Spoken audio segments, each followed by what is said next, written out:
Hello, I'm Annalouise, and today I'm going to be talking about what is power. I think it's an important topic because my sense is that we're at this cusp of what power means for our society and maybe for us as individuals as well. And it's a good time to reflect on what has power meant in the past and what can it mean in the future. And as a result, how can we change into that, how we can invite ourselves into that, into a sense of more authentic power, a power that serves us, serves everyone around us, serves all the beings on this planet. So I'm going to first of all touch on perhaps where we might have felt our old paradigms of power and then go straight into and spend much more time on the new paradigms, and then invite us into the words that describe that so we can really feel them from the inside. How does that sound? I hope it sounds good. It's such an invitation for all of us to own more of ourselves, own more of our lives, and to be able to be fully here and present in every moment.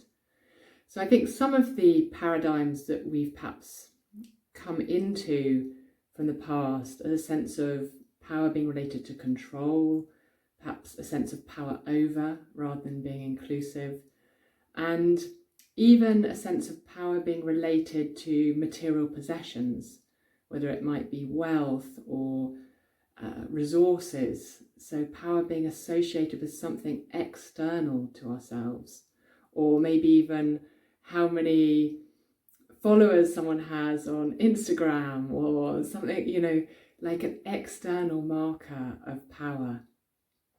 So what could power be for us? What could it mean?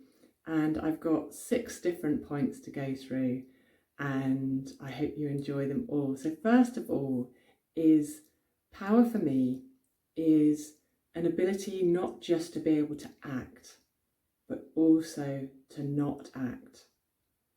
To be able to hold that really open, receptive, neutral space to allow what wants to unfold.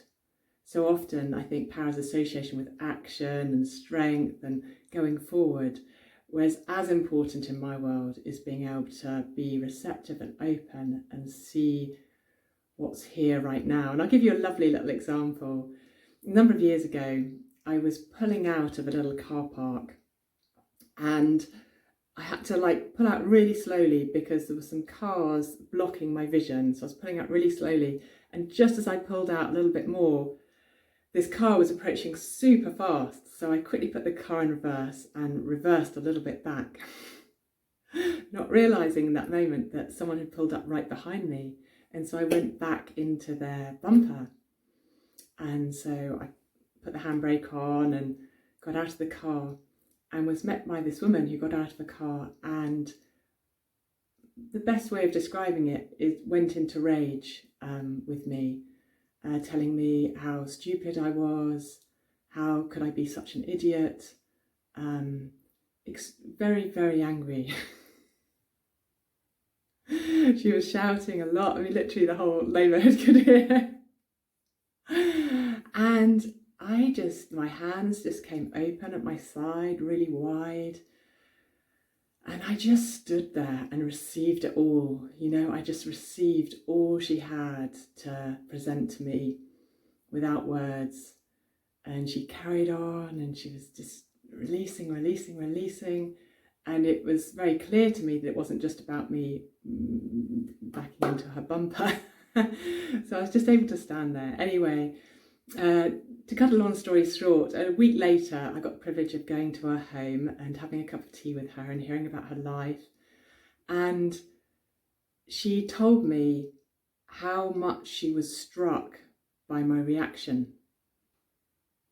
And I think it was the first time in her life that someone had met her anger and rage with openness, neutrality, and love in their hearts. And it seemed to have changed something in her. So that's just a little demonstration of how not acting can be as powerful or sometimes even more powerful than acting. So that's number 1, the power to act and also not to act. The second one is about being able to recognise our truth and clarity and being able to name it. It's very easy, isn't it, to get caught up in other people's truths and reality and not be sure of what we feel is true ourselves. Or even if we are true, have this truth in ourselves that we know, to find it difficult to actually name that truth because it feels uncomfortable. We might feel a sense of rejection. And what I notice again and again is the times when I can know my truth and then name it, it gives everyone permission to do the same. And it constantly surprises me how powerful it makes my experience, and more importantly, maybe the experience of everyone around me, you know? It's just like, wow, it's like an escalation effect, because I name my truth and then they get to feel their truth. And then before we know it, we've all elevated together to this higher truth and this higher point of relating that feels way more authentic, way more heart-centered, and just a lot more fulfilling. So one thing I want to touch on this is the fact that sometimes we can feel pressured to know our truth or our clarity, and we don't feel we know it, right? It's like, well, I'm not sure. And I think that's so powerful, to be able to name that we're not sure, we don't know, or the moment doesn't feel right yet. Because we're so conditioned to have an answer that if we can open up the space and just say, I'm just really not sure right now, then again, what I notice is that helps other people to do the same. And then it can come into a more authentic, unstrategic discussion, rather than discussion where we're sort of holding on to some sort of defense around what we think might be true, but we're not totally sure. So one of the most potent and powerful things to be able to do is to say, I don't know, or I'm uncertain. Can we open ourselves? The third one is, I like this one. The third one is real knowledge and understanding that our power is what's universal. Our power is the wisdom and the flow of the universal. And if we're truly in that, then it has really very little to do with us. We're a conduit, a beautiful, magical conduit. But we're really just a conduit, and the more I can surrender into that, the more things that happen magically around me in mysterious ways. And it's a place of real trust, and it's also a place of complete humility, because it's like, well, this was nothing to do with me, you know, this is nothing to do with me. It was a letting go, a letting go.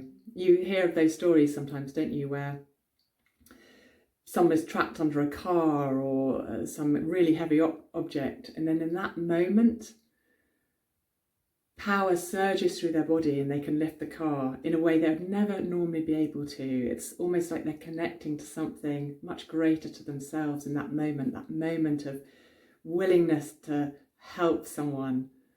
And it has that sense of potentiality about it for me. So the next one, it's number 4. And this is about the expression being powerful rather than doing powerful. We don't say we're doing powerful, we say we're being powerful. And so being powerful is very present, it's very here and now, it's very congruent in our body. It feels like we're alive and we're here and we're grounded. We have that like aliveness. And that links onto the fact that power feels very current time. And I think this is where perhaps our old models of power feel a little bit outdated, that power perhaps is something inherited from our past, right? Something like the money we've earned or the status we've adopted, the positions we've made for ourselves, as though that is the power. Whereas if power really is in this present moment, then all of that isn't relevant, right? None of it's relevant. All that's relevant is in this moment, how are we showing up? It's very liberating, isn't it? Because nothing else matters. Everything else falls away. In this moment, how are we showing up? That feels good to me too. And the next one, number 5, is power is wisdom. And if power is wisdom, what's wisdom? So wisdom, I think, is clarity, which we've touched on before. It's the power to forgive, it's the power to accept, it's the power of compassion. It's a power of being able to act and not act. So it's including many of the things we've talked about. It's a real holistic way of being in the world, a very wise, open, receptive, responsive, unreactive. So it might be action, but it's not a reactive action. It's a wise action. And that leads on, I think, very nicely to number 6, which my sense is power being inclusive rather than exclusive. So this is perhaps again like a shift from the past, where power has been more exclusive, to what we see so much more these days and is so liberating, whether it's the power of children to change the world. We see social media campaigns of that little girl managing to take away plastic toys in McDonald's, I think it was. So, whatever age you are, wherever you come from, power is inclusive. It's available to all of us, and it includes all of us. And the more we can bring each other together in our powerfulness, the more we can serve the common good, rather than feel separate and isolated. So how do those 6 sound to you? So we had the ability to act and to not act.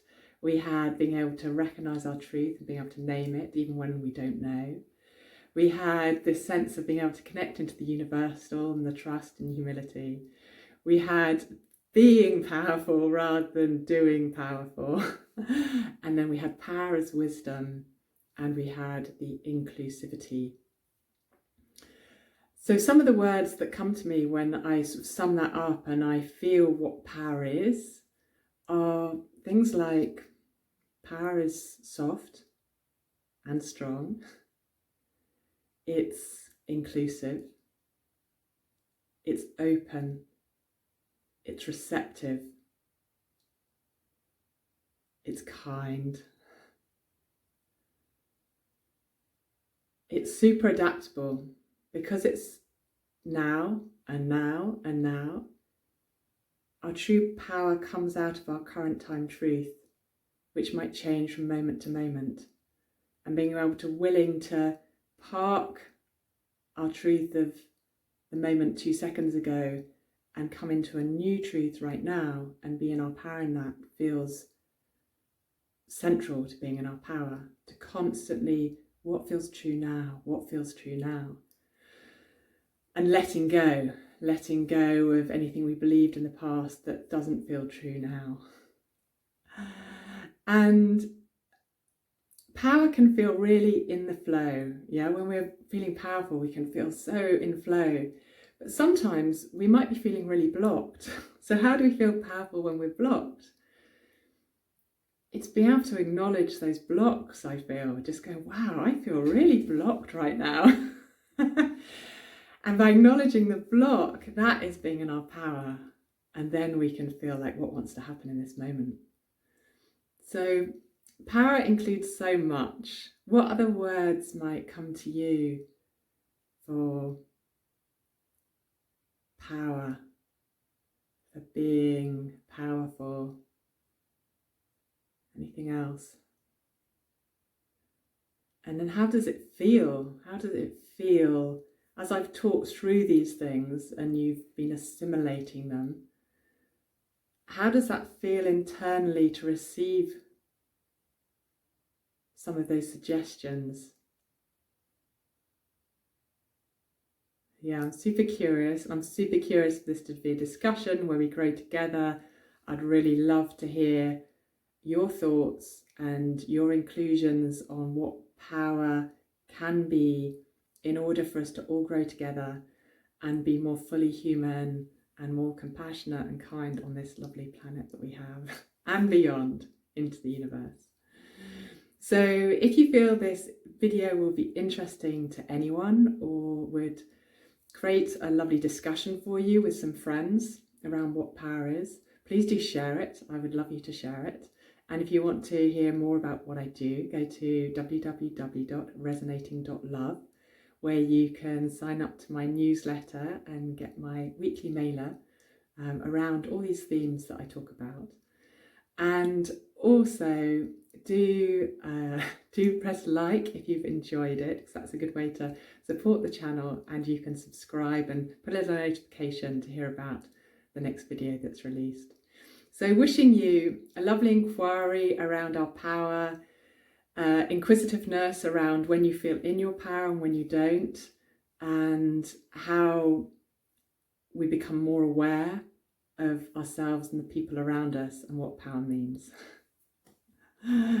So much love, light and joy and inspiration.